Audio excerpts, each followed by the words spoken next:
Between the early 2000s and 2013, some of the biggest names in chocolate companies you've trusted your entire life were caught doing something that's not just unethical, it's illegal. They were fixing prices together. Let me explain what actually happened. In a healthy market, companies compete. They lower prices to win customers. That competition is supposed to benefit you. Price fixing is when competitors secretly agree to eliminate that competition.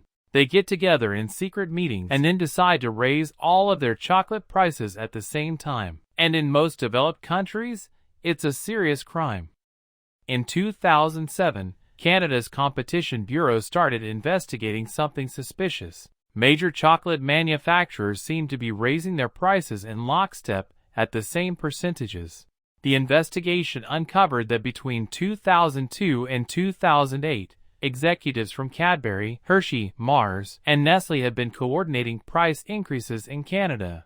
Think about that for a second. These companies are competitors. They're supposed to be fighting for consumers to give better quality in reasonable prices. Instead, they were working together to make sure you pay more. This Canadian case resulted in over $23 million in fines. Cadbury got the largest penalty of $6.5 million. Hershey paid nearly $4 million.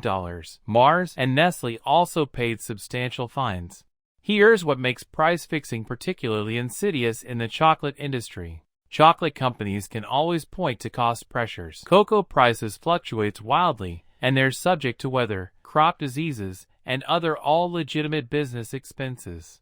So when Cadbury announces a price increase and blames rising cocoa costs, it sounds reasonable. When Nestlé does the same thing 2 weeks later, it still sounds reasonable. What's not reasonable is when executives from these competing companies are meeting beforehand to coordinate exactly when they'll announce these increases and exactly how much they'll raise prices.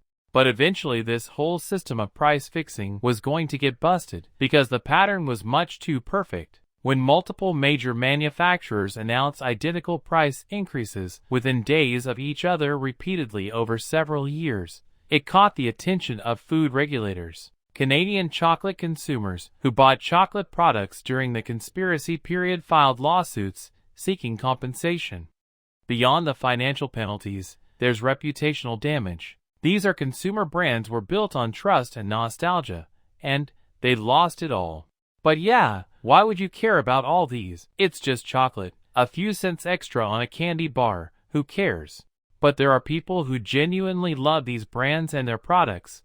Doing illegal activities violates their trust and the relationship between brands and consumers.